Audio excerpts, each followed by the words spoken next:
Oh, Dad. Oh, Pete. Wonder what's keeping Aunt Dolly. Oh, suppose she's been unavoidably detained, Pete. Oh, Mr. Prendergast, I dare say. Yeah.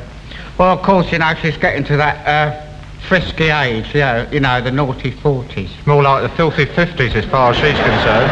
Well, the way she's looking these days, it's more like the sexy 60s. Oh, the sensual 70s, Dad, but I don't think we need concern ourselves at which particular stage of decline Aunt Dolly is at. The fact remains that we, the only two innocent people amidst this crowd of riff-raff and hoodlums, are the only ones without outside succour. Deserted by our own kith and kin. Arrested on a trumped-up charge which won't hold water. I mean, why did they arrest us? I don't know why. I mean, when I saw that crowd of people, shuffling along quietly, I thought it was a cue for Sex in the Swamp at the Continental Cinema Club. An extremely controversial film, Dad. Yeah, exactly. Extremely controversial. I suppose our suspicions should have been aroused when they all sat down and started singing "We Shall Not Be Moved." Yeah. Well, I mean, it struck me as pretty peculiar because I had heard that Sex in the Swamp was a very moving film. It's a tearjerker, Dad, yes. Yeah. So when I heard the crowd sing "We Shall Not Be Moved," I thought to myself, funny. Funny. Tearjerker. Tearjerker, Sex in the Swamps, crowd shouting "We shall not be moved." Funny. A film designed to move people, yet they shouted "We shall not be moved." You think yourself funny, don't you? It's a bit odd. Next thing I knew, I was being bundled in by two policemen into the Tia Maria. Yeah. A disgraceful episode in the annals of law, Dad. Yeah. But what I must say, Pete, is that I do admire the way you've handled things ever since we've been here. The way you've asked for everything we are entitled to. Well, Dad, as a citizen of the realm, I know my right. A citizen of the realm. A citizen of the realm. I find it very difficult to say citizen. I often say citizen instead. Oh, I see. But as a citizen of the realm, I know my rights. And this is why I asked for habeas corpus at once. Yeah. I said, give me habeas corpus at once. Quite right. Because if they don't give you habeas corpus, Dad, they haven't got a case against you. Yeah. What is a habeas corpus, Pete? A habeas corpus, Dad, is something which it is everybody's inalienable right to have. Inalienable right? It's your inalienable right to have a habeas corpus. You have difficulty with that one too, don't I have no difficulty with inalienable rights, and so I asked for my habeas corpus. As for what it is, I don't know exactly. No. But unless it's a glass of water, they haven't given it us. Do you think that by some chance they might have slipped a habeas corpus in the cell and we haven't recognised it? There is always the possibility, Dad, that the fuzz have covertly planted some habeas corpus upon us. Yeah. But I imagine it's a fairly bulky object, and this is out of the question. Yeah. I'll tell you the humiliating thing about this incarceration to which we have been subjugated, Pete. Is the fact that my previous brushes with the law have been of a most sympathetic kind. I don't know if you remember, but 15 years ago, we lost my little Dachshund, Twinkie. Oh, yes. Yeah.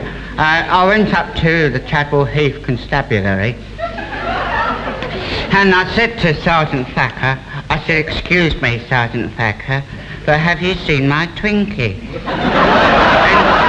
And he said, "No, have you lost it, Dad?" So I said, "Yeah." And he said, "Oh dear." A sympathetic response from the man in blue. Yeah, and he got onto squad car 45, which was patrolling Mordegrave Crescent at the time, and he said, "Keep a lookout for Dad's Twinkie." Are they still combing the area? Well, they found what they thought to be a few traces of Twinkie on the pavement, and they sent it across to the forensic boys for analysis. Oh, yes. I understand that at the time of the great train robbery, Dad, Thacker was forced to pull two of his men off the Twinkie file in order to concentrate on the location of the Mr. Bid behind that enormous snatch. Oh, yes. And also, Dad, I think you should remember that Twinkie was 17 years of age when she disappeared. 15 years have elapsed, which makes her 491 dog years old. So I think you've got to face up to the possibility, Dad, appalling though it may seem, that Twinkie has passed off this mortal coil. And is now in that heavenly kennel where winged corgis float blessedly and happily amongst clouds of aniseed. At all events, I think you could stop putting out that bowl of Fido meat every evening. But Twinkie might come back, Pete. And so might Colonel Fawcett, but we're stuck here in a dilemma. We've got to get out of here. I mean, if we don't get a defence together, we'll be incarcerated pending Her Majesty's pleasure. And goodness knows when that's going to be. But, I mean, as we haven't got our own solicitors or our own PVC, who's going to defend us, Pete? Well, I think in the absence of our own silk, Dad, we should defend each other. I'll act for you and you act for me. Oh, I see. It's a simple case of mens rea and habeas corpus, you see. Yeah. We just rise before the judge, looking as dignified and respectable as you can, adjust your dress for the occasion, you see, and I shall make a moving plea for the defence. Do you plead guilty or not guilty? Me Lordship, gentlemen of the jury, in the case arraigned before you here of Dud versus Regina, I have only this to say. If it is wrong to stand by that which you believe to be right, why then indeed my client is guilty. Guilty. If it is wrong to fight for those principles that have made this great country the great country it is today, why then indeed my client is guilty. Guilty. If it is wrong to resist all outside tyranny and oppression, why then indeed my client is guilty. Guilty. If in short, gentlemen of the jury and my judgeship, it is wrong to be right, why then indeed my client is guilty. Guilty. But if, however, gentlemen of the jury, it is right to stand firm for all those things which you hold most dear in this seagirt isle against all tyranny and oppression, then, gentlemen of the jury, my client is Guilty. innocent. Innocent. Innocent. You get that right, otherwise I get on a bad tack, you see. Where were you on the afternoon of the alleged offence? My client refuses to answer that question on the grounds that he has forgotten. I must ask you to remember where you were. And I must ask you, your lordship, to remember where you were on the afternoon of the alleged deceit.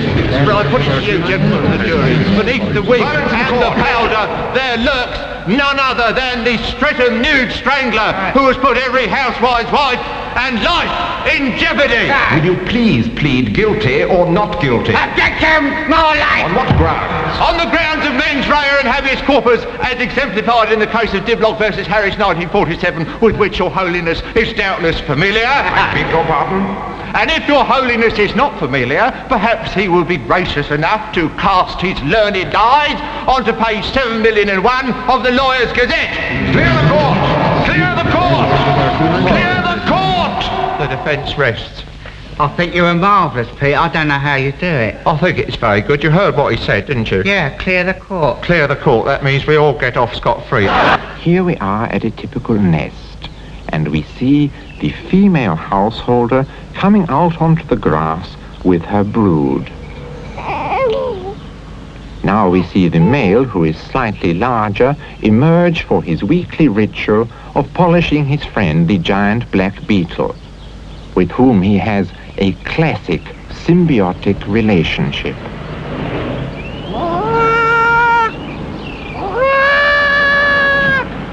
Good evening.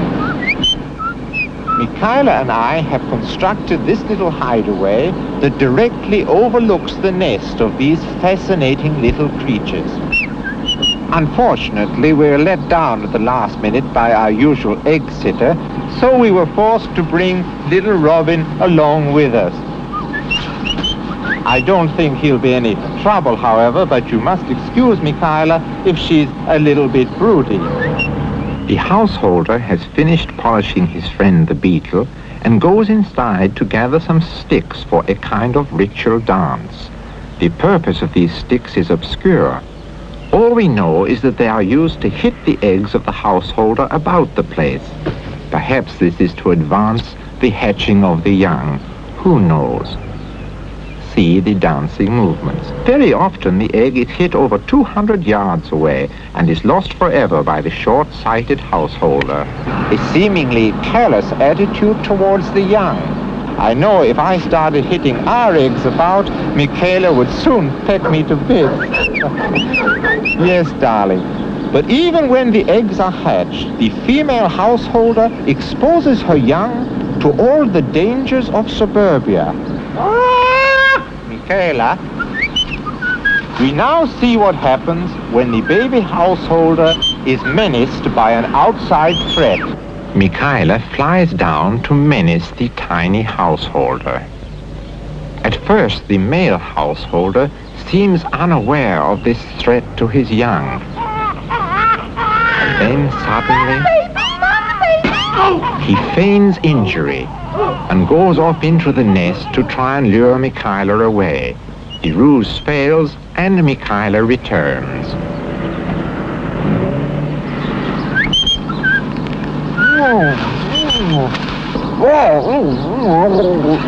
What a delicious worm this is. The husband returns to his sticks and utters his distinctive cry. Beryl! Beryl! Are you ready? Are you ready? Just a minute, just a minute. Going without you! Going without you! The female is still upstairs, preening herself, but the male is obviously anxious to depart. Going without you! The householder, like the suckerfish, is a parasite and can only travel by encasing himself in the stomach of his friend the giant black beetle, who carries him about in return for food and water, which is injected somewhat unusually through the rear of the animal. The female is left alone. Hugo! But what is this cry we hear? Hugo! It is the common white milkman with his daily supply of food. The female welcomes his approach, greedily swallowing a sample of the sustenance that the milkman is regurgitating. Satisfied with the sample, she leads him inside. I can't wait. I can't wait. Draw the curtains, draw the curtains. I love you, Beryl. I love you, Beryl. The female householder, like Michaela herself, is a shy little creature and does not like to be observed whilst she is feeding. You're beautiful. You're beautiful. You're lovely. Oh, Rich, couldn't you bring the milk round twice a day? Obviously, the female householder has an enormous appetite. And now we see the return of the male householder. Whilst his mate was being fed, he has gathered together a large supply of paper, presumably to line his nest. He sees traces of the white milkman and is obviously delighted. Taking one of his egg beaters, he goes inside to greet him. I'll get him strawberry yogurt! I'll get him strawberry yogurt! Take that! Take that! Oh, get up! Get up! Take that! The householder is obviously giving the milkman something in return. I wish we could observe this fascinating ritual. And now the householder brings out his very good friend the milkman to assist him in his hibernation process. Note the sudden change of plumage in the milkman. One is amazed at his ability to molt in as little as 20 seconds. And now the hibernation process is complete, and the householder goes inside to perform the same service for his wife. What delightful little animals they are as they dance and prance in the English sunlight. And so we say goodbye to these enchanting little creatures. And it looks as if we are going to have a very happy event ourselves. Stop squawking, Redbreast. Entrez! Sir Percy Blakeney. Little did I think that one day the great Scarlet Pimpernel would be gracing my humble consulting room. You're very kind, Doctor. I've come for my medical checkup and I'm in rather a hurry. Of course, we start right away. Now, say R, and B, And B. R and B. R&B. You have a superb voice. You could be a wonderful singer as well as a swordsman, Sir Percy. Now, if you can just examine your chest a little bit. Heart is sticking nicely. That's Yes. good. Now, does it hurt when I go? Should it? It gives me a little pain sometimes on the hand. I think that's probably because you're banging your hand with your knuckles. This is probably it, Sir Percy. Now I come to the part of the examination which some people are a little bit frightened of, but I'm sure not the great Pimpernel. I'm going to take a little sample of your blood with our friend the Lich. Leech. The Lich, we say. Leech. We say Lich. You say lich, yes. Yes, I say Lich. So This is Gaston, who is one of my most faithful Liches. He has been around a lot. Only last week he had his tiny teeth into the Marquis de Sade. So, I'm in very good company then. yes, he's been about quite a little bit. Alors Gaston, retirez le son doucement. Doucement. Alors, Gaston, c'est assez, assez, Gaston! Alors, fais pas ça, Gaston! Boy, he's a greedy little beggar, this one. I'm feeling a bit faint. Have you got a cup of tea or anything? Also, Percy, I wouldn't recommend a cup of French tea. We make appalling tea, but might I suggest a little glass of wine? What about a little glass of Chateau Vermy? Fine, that's beautiful. Thank you very much. A delicious wine. Yes. I think you'd like that one. 1743. Precisely, you are connoisseur, Sir Percy. Lovely. Now I must ask you to lower your trousers and cough. Well, I'd rather not. I'd rather cough with them on, actually.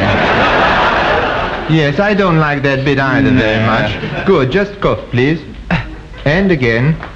How long have you had this cough? About the last half minute. I think it'll possibly clear up very easily. Now, a mere formality, Sir Percy. We've got to weigh you on the scale to see if you are the correct weight for a person of your size, type, and age. Let's have a look. It's a wonderful machine, this. You are somewhere between 12 stone and 7 stone. Well, somewhere between there.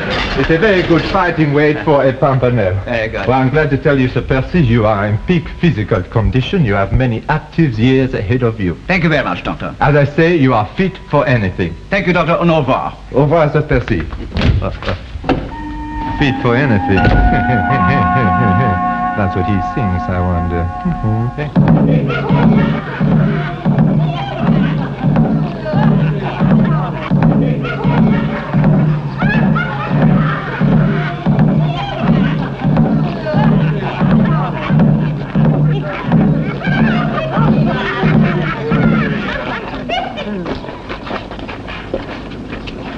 Sir Percy Blakeney, alias the Scarlet Pimpernel, alias the Brass Monkey, alias the Mad Nun, alias the Mighty Queen, alias Jacques Panel and the Speckled Band, you have been convicted of crimes against the Republic of France, in that you were involved in the escaping of various effete aristocrats.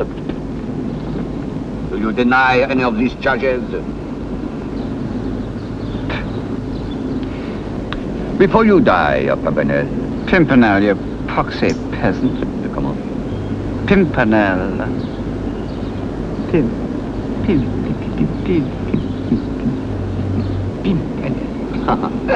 Before you die, Pimpernel, may I say how much I have admired your work? Moi aussi. And your lightning disguises have been the talk of the convent. Cloisters. Ah, Père Flambé, all your things must come to an end, n'est-ce pas? C'est la vie. Or, in your case, c'est la mort. Not so fast, monsieur. Although my plight seems hopeless, have you not forgotten just one little thing? No. Oh dear. Very well. And now I must leave you to the tender mercies of Madame la Gibette. Madame la Gibette. Yes, I believe she has a boarding house somewhere in Finchley. Madame Gibette is something of a femme fatale, Sir Percy. No man can resist a passionate embrace. So, doucement, doucement. Sir Percy. Percy. Percy. Before you meet the great Frenchman in the sky, Have you anything to say? It is a far, far worse thing that I do now than I have ever done before. Really, I mean it. Have a cigarette before you go. No, thank you, Vicar. I'm trying to give them up. Père Flambé, à vos dévotions. Benedictine in a decanter, per Oscar Peterson in Cosa Nostra, mia fa.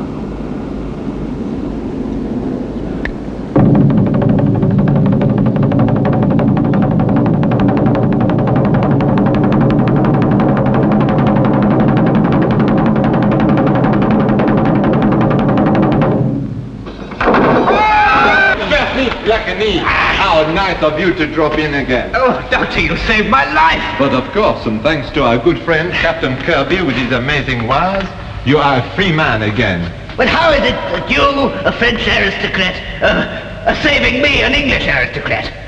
Don't you recognize me? I can't say I do.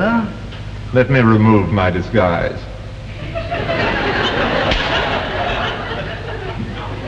Hubert! Set the victuals, the pink tulip! No other. But where shall we hide? Pimpernel. They'll seek you here, they'll seek you there, but the one place they'll never dream of looking is in a dungeon cell in the heart of the Bastille. But I've just come from there. Exactly. Come, this way. Oh, blimey, I can't say that's the best chicken pilaf I've ever had in my life. You're better than that. Like a drink? Yeah, I'll have a lager or a Coke or something fizzy. Not some ice in it, it's a bit warm. If you don't mind. Yeah, by the way, can I make a phone call? Where to? Timbuktu? No, Mexico. Mexico? On Yeah. my phone? Well, no, I booked a call on my number this morning and it should be coming through about now. Can I just... So you want it to come through here? Yeah, is that all right? So as to avoid your going home and taking it there? Exactly. And I won't have to pay for it? Exactly. Exactly. There Wonderful you are. arrangement. One nasty fizzy Thank you lager. very much indeed. Calling Penny? Who else, Ducky? Your one true love. Why not? Hello, bookings. Yeah, this is Kensington 2902. Yeah, I made a call this morning at about 11 o'clock from Swiss Cottage 9100 to Mexico. Yes. The number is Acapulco 748-269. What was it? Oh, no, it's your girlfriend. Napoleon's birthday plus one. No, Is that shut it? up, The shut end up. of the war. Shut up. 2. 341 43. extension 27. Yes. Yeah. And it was a person-to-person call from David Moon to Penny Garland. Yes. Well, it should be coming through now, yes. Right. Yeah. No, I'm not the subscriber on this I'm number. the subscriber here. He's the subscriber. And you're paying Peter for it. Ray is the subscriber. And you're paying for it. And the Swiss Cottage number takes the bill. Okay? Yes. Thank you very much. You're wonderfully definitive on the phone. I'll say that for you. You say that, yes, indeed. What's she doing over there? Oh, she's modelling bikinis for a colour supplement, you know. Who with? Who's she out with? She's with that photographer, Terry, you know. What, the one with the pink trousers? Yeah, not much trouble there, I don't think. No trouble at all, I shouldn't think. How long's she been away? She's been out there about 2 weeks. She's got another week to go. They will be making use of your bachelor freedom. Let me put it this way. The time has not exactly been without its compensations. Who was it last night? Oh. Do you remember that girl Judy from Portuguese Airlines? One of the 5 cats. Oh, unbelievable. Really, ridiculous. I imagine your relationship with her in no way alters your very deep personal feelings for Penny. I shouldn't think that for a moment, would you? You're quite right, as a matter of fact. Well, Yeah, look, by the way, when the call comes through, I'd be obliged if you don't fool about laughing when I say that last night we were out at Rossano's restaurant. Were we really? Yes, having dinner together, you and yes. I. Oh, yes. Last night, Sunday night. Yes, I remember it. Yeah. And we were with... we weren't with anybody. Don't bring anybody else in, for goodness sake. No, right. Muddle. Yeah. So we had a quiet business dinner, talked about boring things, came home, went to bed. That it? Mm-hmm. Is she very suspicious? No, it's just that I sound guilty when I'm on the phone to her. You sound guilty? Yeah.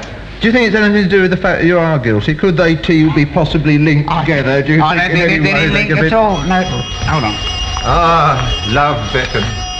Kensington 2902. Yes, thank you. Watch it. Hello? Hello? Hello, Penny? Hello, darling. No, shut up, can't hear. Hello, Penny? Yes. Penny, I can hardly hear you. Hardly hear you. Shut up, I can't hear the girl. I can't hear you. Penny, I can hardly hear you. Yes. I know it's a bad line, but I can't get another one. I've been trying to get this one all day. Oh, he's been working Shut all up, day I can't hear the girl. The post office No, to get the line. I'm sorry, I can't. Yeah. How are you? Anyway, I just wanted to say, I miss you very much. Oh. I said I miss you very much. Oh. I'm not shouting. It's just that you didn't hear me the first time, so I said it a bit louder the second time, and it's a very resonant room. Yeah. How is it out there? All right. How's Terry? Eh? Has he made a pounce yet? Hammering on your door at 4 in the morning in his pink trousers? Yeah. Anyway, just wanted to say I love you. I love you. L leather O ovaries V vanity EX smile. I love you. I'm not angry. I can hardly bloody hear you. No, I can't exactly be intimate with Peter grinning across the way. God, blimey. Yeah, it was very nice. We were at Rossano's last night, Sunday night. Yeah, I know Rossano's is closed on a Sunday night. Her time. Oh, her yeah. time. No, but 6 you're hours 6 hours behind us, Exactly. you see. So what I meant was... Lunchtime is her dinner time. Yeah, when I said we were at dinner, Rossano's, we were at lunch. Your dinner time. Dinner time. All right? Our lunchtime, right? Oh, Penny, darling. Penny, you either believe me or you don't, darling. I don't believe you. Shut up. Yeah. No, we're still talking. Thank you very much, operator. No, we're still talking. Operator, I don't need to be told from you what to say to the girl. I'll say what I like, operator. Get off the line, you Mexican git! Who won the World Cup? Who's It's a Mexican operator on the line. Hey, you sure it's not Terry? Hold on, what? Are you sure it's not Terry in the room with her doing a Mexican bit? He does a Mexican accent. In Mexico, we make a romance because this time... Penny! They can do that. Is that Tony in the room there with you doing his Mexican operator's voice? Hey? He in there with you? You sound a bit tense. Not very convincing. Yeah, I bet he's in there. Yeah, fine. Same to you, darling. Yes? Oh, I might see you in a week's time and I might not. Fine, well... How'd it go? All right. Great. Marvellous. 50 quid. 50 quid to know that Terry's in the room there with his pink trousers on, about to take her off to a Mexican siesta. It's wonderful how the phone brings you closer together, isn't it? It's a marvellous thing. 2 weeks away. 2 weeks away from me. She can't be faithful. She has to grab the first thing that falls into her lap. Marvellous, isn't it? Terry does very well, doesn't he? Yeah. He pretends he's a puff and makes it a challenge to their powers of feminine persuasion. Well, as long as it works, Ducky, that's what I'd say, don't you? Yeah, fine. That must be the girls. Aha. Is that the delicious Ingrid? And is that the sensual Barbara? Come on up, girls. We're ready for you. Okay, see you. Can I borrow some of your aftershave? Yeah, let's take the phone off, though. Don't worry.